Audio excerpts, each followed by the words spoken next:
Hi friends, ഇൻഫോടെക്കിൻ്റെ മറ്റൊരു വീഡിയോയിലേക്ക് എല്ലാവർക്കും സ്വാഗതം.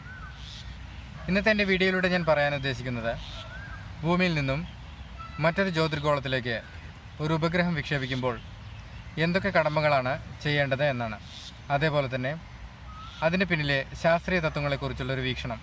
ഒരു ഉപഗ്രഹം ഭൂമിയിൽ നിന്നും വിക്ഷേപിക്കുമ്പോൾ അത് പലതവണ ഭൂമിയെ പ്രദക്ഷിണം ചെയ്തുകൊണ്ടാണ് അടുത്ത ഗ്രഹങ്ങളിലേക്ക് നീങ്ങുന്നത്. എന്തിനാണ് അങ്ങനെ പലതവണ പ്രദക്ഷിണം ചെയ്യുന്നത്? ഭൂമിയിൽ നിന്ന് അകന്നു പോയിട്ടും വീണ്ടും ഭൂമിയെ പ്രദക്ഷിണം ചെയ്തുകൊണ്ടിരിക്കുന്നത് എങ്ങനെയാണ് എന്നുകൂടി നമുക്ക് ഈ വീഡിയോയിലൂടെ നോക്കാം. My name is Ranjith. Welcome to my another video.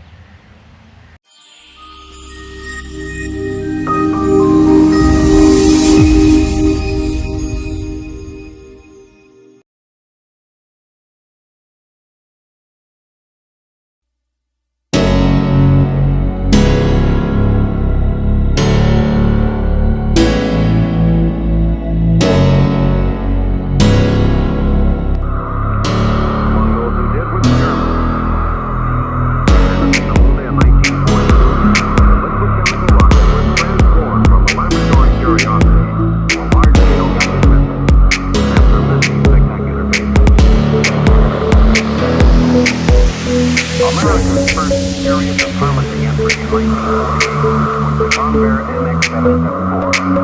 It was simple to do, but introduced a swiveling rocket chamber, integral fuel tank, and several telescopes. Again, when Washington American persevered to bridge the gap between the early science and the knowledge of tomorrow. The United States Air Force average.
T-minus 5, 4, 3, 2, 1.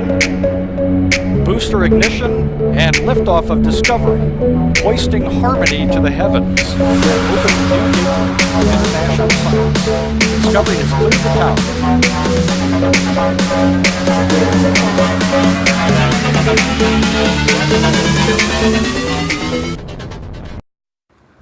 ഭൂമിയിൽ നിന്ന് മറ്റൊരു ജ്യോതിർഗോളത്തിലേക്ക് ഒരു വാഹനത്തെ അയക്കുവാനുള്ള കടമ്പകൾ എന്തൊക്കെയാണ്, അതിനു പിന്നിലെ ശാസ്ത്രീയ തത്വങ്ങൾ എന്തൊക്കെയാണ് എന്നതിനെ പറ്റിയൊരു അന്വേഷണമാണ് ഈ വീഡിയോയിലൂടെ നമ്മൾ നോക്കുന്നത്. ഒരു വിമാനത്തിൽ ഒരു സ്ഥലത്തു നിന്ന് മറ്റൊരിടത്തേക്ക് പോകുന്ന പോലെ എളുപ്പമല്ല ഭൂമിയിൽ നിന്നും മറ്റൊരു ജ്യോതിർഗോളത്തിലേക്കുള്ള യാത്ര. ഇതിനു പ്രധാന വിലങ്ങുതടിയായി നിൽക്കുന്നത് ഭൂമിയുടെ ഗുരുത്വാകർഷണ ബലമാണ്. ഇതേ ഗുരുത്വാകർഷണ ബലത്തെ ഗണിത ഭൗതിക ശാസ്ത്രങ്ങൾക്കനുസൃതമായി കൈകാര്യം ചെയ്താൽ മറ്റൊരു ജ്യോതിർഗോളത്തിലേക്ക് പോകുവാൻ സാധിക്കും. മാത്രവുമല്ല, ഇതേ ആകർഷണ ബലത്തെ സഞ്ചാരത്തിനുള്ള ഊർജമായി ഉപയോഗിക്കുകയും ചെയ്യാം. നമ്മൾ ചെറിയ ക്ലാസ്സുകളിൽ തന്നെ പഠിച്ചിട്ടുള്ള കാര്യമാണ് ഭൂമി എല്ലാ വസ്തുക്കളിലും ആകർഷണബലം ഉപയോഗിക്കുന്നുണ്ട് എന്നുള്ളത്. ഇതിനെ നാം ഭൂഗുരുത്വാകർഷണ ബലം എന്ന് വിളിക്കുന്നു. ഗുരുത്വാകർഷണം ഇല്ലായിരുന്നുവെങ്കിൽ നാം ഇന്ന് ഭൂമുഖത്ത് കാണുന്ന വസ്തുക്കളൊന്നും തന്നെ ഇവിടെ ഉണ്ടാവുമായിരുന്നില്ല. യഥാർത്ഥത്തിൽ ഈ ആകർഷണബലം ജ്യോതിർഗോളങ്ങൾക്ക് മാത്രമല്ല, എല്ലാ വസ്തുക്കൾ തമ്മിലുമുണ്ട്. രണ്ട് വസ്തുക്കൾ തമ്മിലുള്ള പരസ്പരാകർഷണ ബലത്തെയാണ് ഗുരുത്വാകർഷണബലം അഥവാ ഗ്രാവിറ്റി എന്നതുകൊണ്ട് ഉദ്ദേശിക്കുന്നത്. പക്ഷേ ഇത് വളരെ ചെറിയ ബലഹീനമായ ഒരു ആകർഷണമാണ്.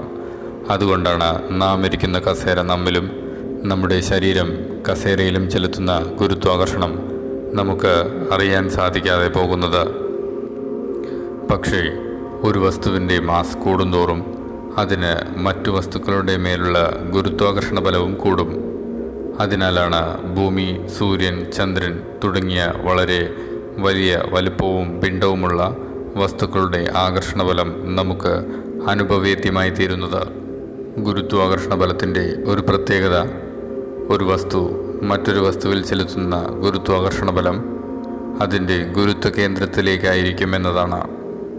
ഒരു ഗോളത്തെ സംബന്ധിച്ചിടത്തോളം അതിൻ്റെ കേന്ദ്രബിന്ദുവിലാണ് ഈ സ്ഥാനം. അതായത് ഭൂമിയുടെ കാര്യം ഉദാഹരണമായി എടുത്താൽ ഭൂമിയുടെ ഉള്ളിൽ ഭൗമകേന്ദ്രത്തിലേക്കാണ് ഈ ആകർഷണത്തിൻ്റെ ദിശ. ഈ ആകർഷണ ബലമാണ് മരത്തിൽ നിന്നും ആപ്പിളിനെ ആകർഷിച്ച് ഭൂമിയുടെ ഉപരിതലത്തിലേക്ക് വീഴിക്കുന്നത്.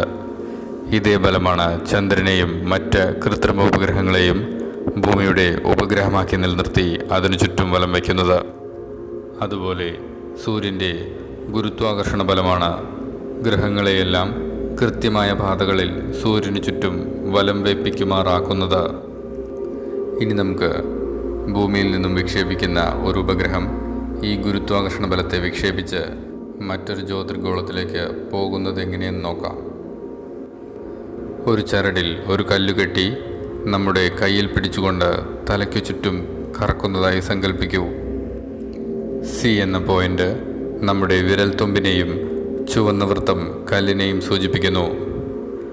നമ്മുടെ വിരൽത്തുമ്പിനെ ആധാരമാക്കി വൃത്താകൃതിയിലുള്ള ഒരു പാതയിലൂടെയായിരിക്കും കല്ലിൻ്റെ സഞ്ചാരം. ചിത്രത്തിൽ എ എന്ന പോയിന്റിൽ വെച്ച് ചരടിൻ്റെ പിടി നാം വിടുന്നു എന്നിരിക്കട്ടെ. എന്തു സംഭവിക്കും? കല്ല് വൃത്താകൃതിയിലുള്ള പാത വിട്ട് എ ബി എന്ന തിരശ്ചീനമായ നേരെയുള്ള ഒരു പാതയിലൂടെ തെറിച്ചു പോകുന്നത് കാണാം. ഇങ്ങനെ തെറിച്ചു പോകുന്ന പാത ആദ്യം പറഞ്ഞ വൃത്തത്തിൻ്റെ ആയിരിക്കും. കല്ല് തെറിച്ചു പോയ നേരെയുള്ള പാത ആരംഭിക്കുന്ന പോയിന്റിൽ നിന്ന് കല്ല് കറങ്ങിക്കൊണ്ടിരിക്കുന്ന കേന്ദ്രത്തിലേക്ക് ഒരു ലംബം വരച്ചാൽ കല്ല് തെറിച്ചു പോയ പാതയും ലംബവും തമ്മിലുള്ള കോണ് 90 ഡിഗ്രി ആയിരിക്കും. ഇനി ഈ ഉദാഹരണത്തിലെ കഥാപാത്രങ്ങളെ ഒന്ന് മാറ്റാം.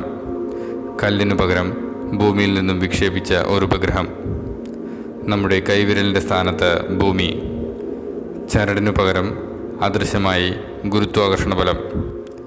ഈ ചിത്രത്തിലേക്ക് നോക്കൂ. ഭൂമിയിലെ എ എന്ന പോയിന്റിൽ നിന്നും വിക്ഷേപിച്ച ഒരു റോക്കറ്റ് ബി എന്ന പോയിന്റിൽ വച്ച് അതിൻ്റെ മിഷൻ പൂർത്തിയാക്കി ഒരു ഉപഗ്രഹത്തെ പുറത്തേക്ക് തള്ളുന്നു എന്നിരിക്കട്ടെ. ഭൂഗുരുത്വാകർഷണ ബലം എന്നത് ഇല്ല എന്ന് സങ്കല്പിക്കുക. എന്തു സംഭവിക്കും? ഉപഗ്രഹം നേരെ ഒരു വര വരച്ച പോലെ സി എന്ന പോയിന്റ് വഴി അനന്തതയിലേക്ക് പോകും. പക്ഷേ യാഥാർത്ഥ്യം അതല്ലല്ലോ. ഭൂഗുരുത്വാകർഷണ ബലമുണ്ട്. അത് ഉടൻ തന്നെ വന്ന വേഗതയിൽ പുറത്തേക്ക് തെറിച്ചു പോകാൻ ആഗ്രഹിക്കുന്ന ഈ ഉപഗ്രഹത്തെ താഴേക്ക് വലിക്കുന്നു. തന്മൂലം ഉപഗ്രഹം പുറത്തേക്ക് പോകുന്നതിന് പകരം ഭൂമിയുടെ നേരെ പതിക്കുകയാണ് ചെയ്യുന്നത്. അങ്ങനെ അത് ഡി എന്ന പോയിന്റിലെത്തി. പക്ഷേ ഉപഗ്രഹത്തിന് റോക്കറ്റ് നൽകിയ വേഗത ഭൂമിയുടെ ആകർഷണത്തെ ഭേദിച്ചുകൊണ്ട് വീണ്ടും അതിനെ മുമ്പോട്ട് ദിശയിൽ തന്നെ തള്ളുകയാണ്. പക്ഷേ ഭൂമി താഴേക്കുള്ള വലിവ് തുടരുന്നു, അദൃശ്യമായ ഒരു ചരട് പോലെ.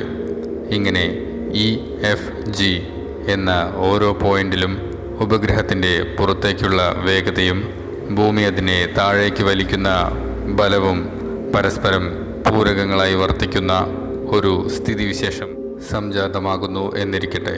എന്തു സംഭവിക്കും? ഉപഗ്രഹം വൃത്താകൃതിയിലുള്ള ഒരു പാതയിലൂടെ ഭൂമിയിലേക്ക് പതിച്ചുകൊണ്ടിരിക്കും. പക്ഷേ ഈ പതനം ഒരിക്കലും ഭൂമിയുടെ ഉപരിതലത്തിലെത്തുന്നില്ല എന്ന് മാത്രം. ഇങ്ങനെയാണ് ഉപഗ്രഹം ഭൂമിയെ പ്രദക്ഷിണം ചെയ്യുന്നത്. ഇതേ നിയമം തന്നെയാണ് ചന്ദ്രനെയും മറ്റു ഗ്രഹങ്ങളെയുമെല്ലാം അതാത് ഓർബിറ്റുകളിൽ പ്രദക്ഷിണം ചെയ്യുവാൻ സഹായിക്കുന്നത്. ഇതുകൊണ്ടാണ് ഭ്രമണപഥത്തിലായിരിക്കുന്ന ഒരു ഉപഗ്രഹം ഇന്ധന സഹായമില്ലാതെ തന്നെ ഭൂമിയെയും ചന്ദ്രനെയും ചുറ്റുന്നത്. അതായത് ഉപഗ്രഹത്തിൻ്റെ ഗതികോർജ്ജമാണ് അതിനെ ഭൂമിയിലേക്ക് പതിക്കാതെ ഒരു ഭ്രമണപഥത്തിൽ നിർത്തുന്നത്. ഓരോ തരം ഭ്രമണപഥങ്ങളിൽ നിൽക്കുന്ന ഉപഗ്രഹങ്ങൾക്കും വ്യത്യസ്ത ഗതിവേഗങ്ങളായിരിക്കും ഉണ്ടാവുക. ഇത് നൽകുന്നത് അതിനെ വിക്ഷേപിക്കുന്ന റോക്കറ്റിൻ്റെ ശേഷിയായിരിക്കും. ഇനി നമുക്ക് ഈ ബലത്തെ ഭേദിച്ചുകൊണ്ട് മറ്റൊരു ജ്യോതിർഗോളത്തിലേക്ക് പോകുന്നതെങ്ങനെയെന്ന് നോക്കാം. മേൽപ്പറഞ്ഞ വസ്തുതകൾ മനസ്സിലാക്കി കഴിഞ്ഞാൽ ഇത് മനസ്സിലാക്കുവാൻ എളുപ്പമാണ്. ഒരു നിശ്ചിത വേഗതയിൽ ഭൂമിയെ പ്രദക്ഷിണം ചെയ്യുന്ന ഒരു ഉപഗ്രഹത്തിൻ്റെ വെലോസിറ്റി, അതായത് വേഗത, അത് സഞ്ചരിച്ചു കൊണ്ടിരിക്കുന്ന അതേ ദിശയിൽ വർദ്ധിപ്പിച്ചാൽ ഭൂമിയിൽ നിന്നും ആ വാഹനത്തിന് നിലവിലുള്ള ഉയരം കൂട്ടുവാൻ സാധിക്കും. അതുപോലെ തിരിച്ച് വാഹനത്തിൻ്റെ വേഗത കുറച്ചാൽ ഭൂമിയിൽ നിന്നുമുള്ള അതിൻ്റെ അകലം കുറയും. പരിധി വിട്ട് കുറച്ചാൽ ഭൂമിയുടെ ആകർഷണബലം വാഹനത്തിൻ്റെ ഗതികോർജത്തെ കടത്തിവെട്ടി അതിനെ ഭൂമിയിലേക്ക് വലിച്ചിടും. ചന്ദ്രനിലേക്ക് മനുഷ്യനെയും വഹിച്ചു കൊണ്ടുപോയ അമേരിക്കയുടെ അപ്പോളോ സ്പേസ് ക്രാഫ്റ്റുകളെല്ലാം തന്നെ ഒരു തവണ ഭൂമിയെ വലം വെച്ച ശേഷം ചന്ദ്രനിലേക്കുള്ള യാത്ര ആരംഭിക്കുകയായിരുന്നു പതിവ്. 4 ദിവസത്തിന് ശേഷം വാഹനം ചന്ദ്രൻ്റെ പരിധിയിൽ എത്തുന്ന രീതിയിലായിരുന്നു അവയെല്ലാം ക്രമീകരിച്ചിരുന്നത്. എന്നാൽ ISRO ആ രീതിയല്ല പിന്തുടർന്നത്. പല സ്റ്റെപ്പുകളിലായി പൂർത്തീകരിച്ച ചന്ദ്രയാൻ്റെ യാത്ര ഏകദേശം 1 മാസത്തിലേറെ ദിവസം നീണ്ടതായിരുന്നു. ഒന്നിനു മുകളിൽ ഒന്നായി അടുക്കി വെച്ചതുപോലെയാണ് ഭ്രമണപഥം ഉയർത്തിക്കൊണ്ടുവരിക. തിയറി അനുസരിച്ച് ഈ പദങ്ങളെല്ലാം ഒരേ വഴി കടന്നു പോകണം. പക്ഷേ അത് പ്രായോഗികമായി അങ്ങനെ സംഭവിക്കാറില്ല. കുറച്ചൊക്കെ മാറ്റങ്ങൾ വരും. ഈ ചിത്രത്തിൽ ഭൂമിയിൽ നിന്നുള്ള ഭ്രമണപഥം ഉയർത്തലിൻ്റെ 3 ഘട്ടങ്ങൾ മാത്രമാണ് കൊടുത്തിട്ടുള്ളത്. ഓരോ റോക്കറ്റ് പ്രവർത്തിപ്പിക്കലുകളും നാം ഇന്ത്യൻ സമയം മില്ലി സെക്കൻഡുകൾ വരെ കണക്കാക്കി ചെയ്യേണ്ടതുണ്ട് എന്ന് ആലോചിക്കുക. സെക്കൻഡുകൾ മാത്രം ഒരു പ്രവർത്തനം കൂടിപ്പോയാൽ ആയിരക്കണക്കിന് കിലോമീറ്ററിലായാണ് ആ മാറ്റം മറുവശത്ത് അനുഭവപ്പെടുക. അതുപോലെ ചന്ദ്രഭ്രമണപഥത്തിലേക്ക് വാഹനത്തെ പ്രവേശിപ്പിക്കുമ്പോൾ കണക്കുകൂട്ടലുകൾ പാളിയാൽ വാഹനം ചന്ദ്രനിൽ ചെന്ന് പതിക്കുകയോ ശൂന്യാകാശത്തേക്ക് കൈവിട്ടു പോകുകയാവും ഫലം.